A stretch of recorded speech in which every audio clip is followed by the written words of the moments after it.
Hello friends, आपका स्वागत है हमारे यूट्यूब चैनल पर। आज हम आपके लिए लाए हैं एक और नया वीडियो। आज इस वीडियो में आपसे सूरजमुखी के अल्टरनेरिया झुलसा रोग के बारे में विस्तार से चर्चा करेंगे। सूरजमुखी एक महत्वपूर्ण तिलहन फसल है जिसका वैज्ञानिक नाम हेलियंथस एनस होता है तथा यह एस्टेरेसी कुल के अंतर्गत आती है। सूरजमुखी के फूल सूरज की ओर मुड़े हुए दिखाई देते हैं, इसे हेलियोट्रोपिज्म कहा जाता है। सूरजमुखी के बीजों से निकलने वाला तेल एक बेहतरीन खाद्य तेल होता है जिसमें विटामिन, प्रोटीन और स्वास्थ्यवर्धक वसा पाई जाती है। सूरजमुखी की फसल पर कई रोगों का प्रकोप होता है जिनमें अल्टरनेरिया झुलसा, शीर्ष सड़न, तुलासिता, छाछा, रोली, उत्तकचय रोग, स्क्लेरोटिनिया सड़न तथा चारकोल सड़न आदि प्रमुख है। डियर फ्रेंड्स, अगर आपको वीडियो पसंद आता है तो वीडियो को लाइक करना और अगर अभी तक आपने हमारे चैनल को सब्सक्राइब नहीं किया तो चैनल को सब्सक्राइब भी करना और बेल आइकन को भी दबाना। तो चलिए फ्रेंड्स, शुरू करते हैं आज का वीडियो और आपसे सूरजमुखी के अल्टरनेरिया झुलसा रोग के बारे में विस्तार से चर्चा करते हैं। रोग का परिचय। यह एक कवक जनित रोग है और यह अल्टरनेरिया कवक के द्वारा उत्पन्न होता है। यह रोग पौधे के सभी वायवीय भागों जैसे पत्ती, डंठल, तना, पुष्पीय भागों तथा बीजों को प्रभावित करता है। इस रोग के कारण बीज और तेल की उपज में भारी कमी आती है। इस रोग में शीर्ष सड़न, पौध सड़न तथा पत्ती झुलसा के कारण उपज में 80% तक की कमी दर्ज की गई है। हिरमेत व सहयोगियों 1990 के अनुसार यह रोग 1987 में कर्नाटक में महामारी के रूप में फैला जिसमें रोग की तीव्रता 95 से 100% तक थी। यह एक बीजोड़ और एक बहुचक्रीय रोग है।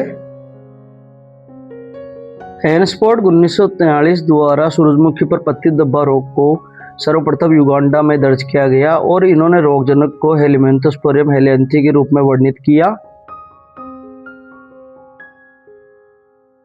टूबिकी और निशियारा 1969 द्वारा सूरजमुखी की रोगजनक पत्तियों से कवक का पृथक्करण किया गया और इन्होंने अल्टरनेरिया हेलियंथी को रोगजनक के रूप में कन्फर्म किया। भारत में यह रोग सर्वप्रथम नारायण और सक्सेना द्वारा 1973 में उत्तर प्रदेश में दर्ज किया गया। रोग के लक्षण। इस रोग की शुरुआती अवस्था में पौधे की निचली पत्तियों पर काले भूरे रंग के गोल या अंडाकार धब्बे दिखाई देते हैं जो धीरे धीरे ऊपर की पत्तियों पर भी फैल जाते हैं। ऐसे धब्बों के चारों ओर पीले रंग का सूखा हुआ भाग दिखाई देता है तथा मध्य में संकेंद्रीय वलय दिखाई देती है।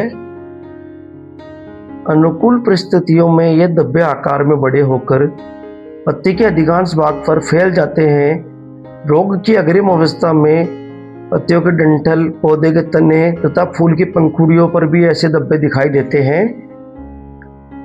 पौधे की निचली पत्तियों पर रोग का सर्वाधिक प्रकोप दिखाई देता है।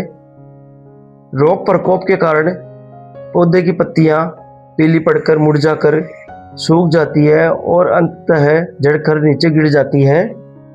पत्तियों के डंठल और पौधे के तने पर लंबी धारियों जैसी धब्बे दिखाई देते हैं। सूरजमुखी के फूल पर रोग का प्रकोप होने पर फूल के नीचे की ओर काले भूरे रंग के धसे हुए धब्बे दिखाई देते हैं।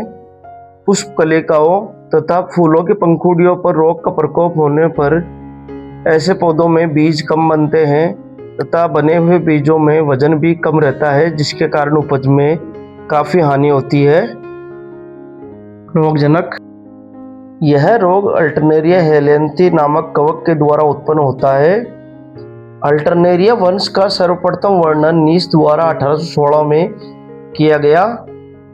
अल्टरनेरिया कवक के कोनिडिया म्यूरिफॉर्म कोनिडिया होते हैं जिनमें 0 से 11 अनुप्रस्थ तथा 1 से 2 अनुदैर्ध्य पट पाए जाते हैं।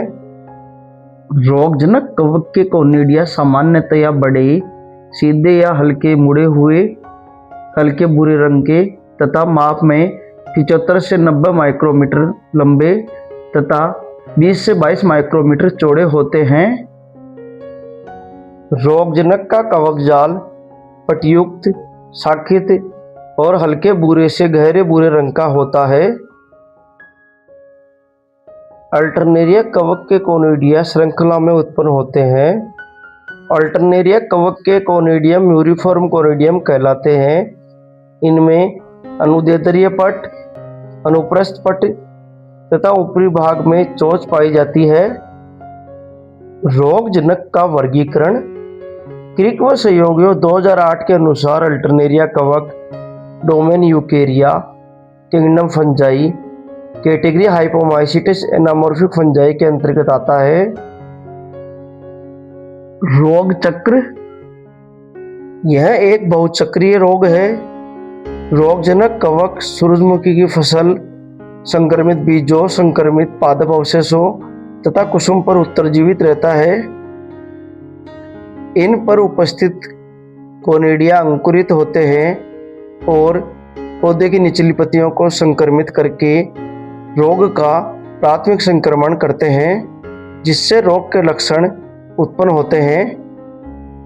रोग के प्राथमिक संक्रमण के फलस्वरूप उत्पन्न हुए उत्तकछेद धब्बों पर नए कोनिडिया बनते हैं और ये कोनिडिया हवा और पानी की बूंदों के द्वारा नई पत्तियों, डंठलों और तनों पर फैलकर रोग का द्वितीयक संक्रमण उत्पन्न करते हैं। रोग के द्वितीयक संक्रमण के फलस्वरूप उत्पन्न हुए कोनिडिया अंकुरित होते हैं और स्वस्थ पौधों पर फैलकर रोग के लक्षण उत्पन्न करते हैं।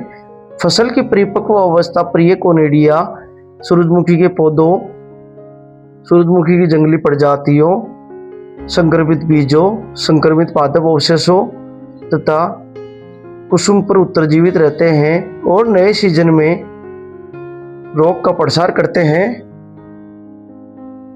रोग के अनुकूल कारक।